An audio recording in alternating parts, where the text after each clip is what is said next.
What's going on, everybody, and welcome to another episode of the Other Side of the Firewall podcast, where we talk about the latest and greatest cybersecurity news, as well as we highlight those movers and shakers and glass ceiling breakers, those people of color who've made it to the other side of the proverbial firewall.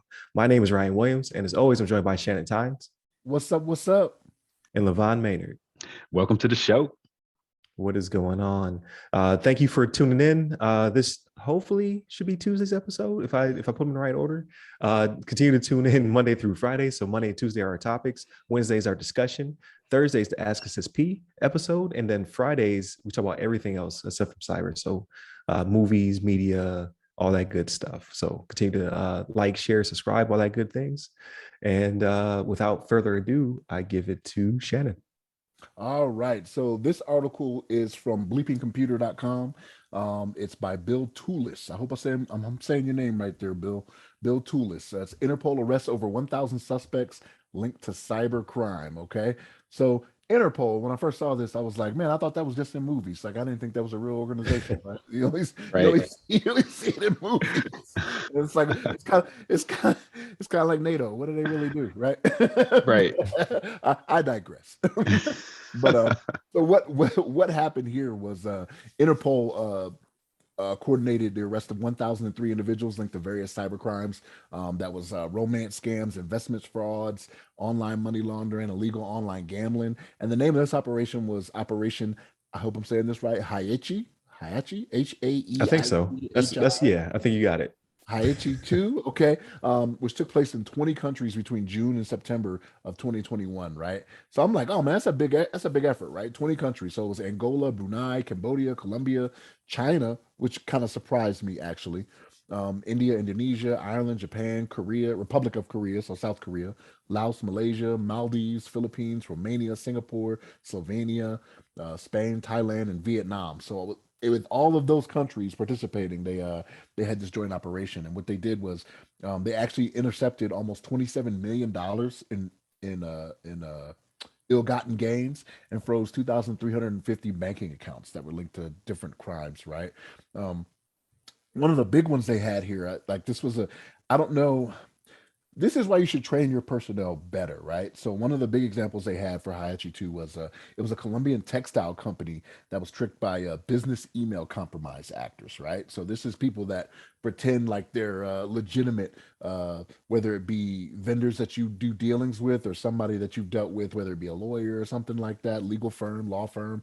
And they impersonate, and in this instance, they impersonated a legal representative of that company, and asked $16 million in two payments of $8 million to be sent to two Chinese bank accounts. Right. So of that almost 27 million, this one company was responsible for 16 million of that got recovered. Right. So Interpol received, or they helped retrieve about 94% of it, which is good, right?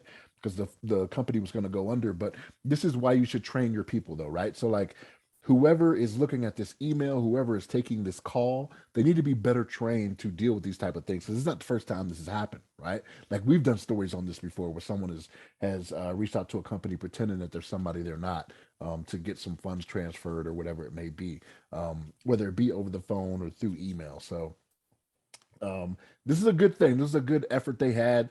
Now, mind you, it was HAEICHI-II, right? They did HAEICHI-I, and in HAEICHI-I, that was September 2020 to March 2021. And in that one, they intercepted $83 million, right? which is a lot more money than this 27 or whatever we're looking at for HAEICHI-II, right? But it's good, right? It's a good thing. Help these companies out. Hopefully it informs them and lets them know what they should be doing different. You know what I mean? Improves their cybersecurity posture, so to speak, right? But yeah, this was a it's good that they had all these countries that got together and made this happen. But the fact that this is out there and is happening, and again, this is like romance scams, you know what I'm saying? Somebody on Tinder or something like that, like, hey, we should date, and I got a great opportunity for you. You know what I'm saying? Like, right. It's crazy. But LeVon, what's your thoughts on this, man? Yeah, no, I think it's great. It's like I don't know too much about Interpol, but when I hear the name, it makes me think about Street Fighter. I was a big Street Fighter fan growing up, and I think Interpol was like the organization that they ran in there too. Like Colonel Guile and Chun Li and like some other Guile. people were they were part of like Interpol Right. or like they helped out Was Interpol. it and Cammy? Yeah, Cammy. Cammy, yeah, Yeah. that's right. Cammy was up in there. Every time I hear Interpol, that's what I think. I'm like, oh, I think that's actually a real thing. But nonetheless, no, it's a great thing. Great that this the international community is coming together to combat cybercrime, and the fact that they were able to get over 1,000 individuals arrested and recover so much money that has been pretty much stolen from these various companies. I think it's obviously a great thing. I just want to see. Obviously, I want to see more of this. I love to see this kind of thing go on, and hopefully, this will make these hackers and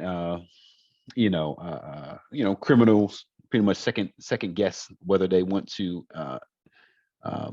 continue in some of these illegal actions that may end up getting them hemmed up in some sort of international jail somewhere. I don't know where they throw them. They probably just throw them right into their local jail somewhere. But just imagine being hemmed up or having Interpol kicking your door and you see Chun Li and Cammy kick, karate chop you and like triple kick you in the face. All of a sudden you're thrown in handcuffs. But this is good thing to see. I like to see these organizations crack down on cyber criminals. So obviously the more they do it, and hopefully it kind of starts snowballing. They kind of go from the I don't know, they get some of the head honchos and kind of they're able to like spill the beans, like, okay, I'll give you some information if you reduce my jail time. And they kind of give them some other organizations that they know of, other individuals that are involved in the cyber crimes, and be able to kind of like snowball that and continue down the line and capture more individuals. But it's a great thing overall. I'm looking forward to seeing more of this done in the future. But I guess with that, what you have on this as well, Ryan? So I'm speculating here, right? Because they don't go into great detail, but they talk about romance schemes and things of that nature. The person who's able to wire 2 payments of $8 million from your account is not a regular person. That's a person who's in charge of the company. That's a person who's in charge of the finance. That's not Kevin from the mail department wiring $16 million elsewhere. So like that person was caught up in something. Like either it was some kind of scandal, or they had pictures, or like that's why you have to be careful, right? The sexting and nudes and things of that nature can get you hemmed up. This person probably had like a whole spouse, and they're about to get shamed. To try $16 million. That's a good point. Like that person was important, and then they had something really bad on that person to get them to transfer that type of money. So that's why you have to be very careful with being catfished and things of that nature. That part of the training should have been done. Like don't trust anybody and send this type of material out, because that person definitely got hemmed up in some kind of way. But yeah, I think it's pretty cool. So I have been seeing Interpol a lot in these articles. So they're definitely ramping their game up, right? That's like the world's FBI. So that's great for effort. I want to see it continue. It's remarkable that they got 94% back of the cash, because we're talking about how the Justice Department was able to pull out the Bitcoin back when it came to what's the Colonial Pipeline? It was REvil. I can't remember which campaign REvil did, but they were able to recover a large majority of the Bitcoin back. So the cryptocurrency is not untraceable apparently anymore. So be careful with that as well. Like I don't know, like there's so much more information I want to know about this company and how they're able to, because like the company almost went bankrupt, right? For the transfer. So you weren't supposed to move this money. Like that part fascinates me. Like that's a crazy campaign they hit this person up with. But again, just be careful with what you're doing. And on the criminal side, like they're cracking down. It seems to be not as lucrative, but obviously they keep doing it, right? So like this time was, you said like 23 or 24 million. Last time was like $86 million. So crime has been paying. That's why they continue to go about these efforts. So, but with that crackdown, hopefully it starts to taper off a little bit. So I think it's a pretty cool article. And a great topic to bring up. Like, yeah, training is necessary, but you need to do your due diligence as an employee and don't get hemmed up in some nonsense, and you won't be put in a compromising situation like that. So or catch a sonic boom at your door. That's right. And Don't want Kyle them comes at sonic you. booms. Sonic Sonic boom. Right. Get You hemmed up real quick. You be in your doorway like, oh.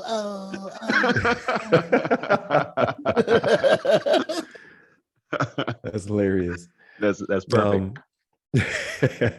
Definitely continue to tune in throughout the week. So this was hopefully Tuesdays, but Monday and Tuesday are topics, Wednesday discussions. We have a pretty interesting discussion about the passwords for tomorrow. So definitely tune in for that one. Thursday's Ask Sis P is not, I don't have a person yet. So if you're that person, definitely hit us up on the socials or me personally. You can hit up the website, www.theothersideofthefirewall.com. You give me a personally, I'm at RyRy Security Guy. That's RYRY Security Guy on LinkedIn, Twitter, TikTok, and IG. And you, LeVon? Yes, sir. You can hit me up on the Twitters at LeVon Maynard. There it is. Stay safe, stay secure. Take care.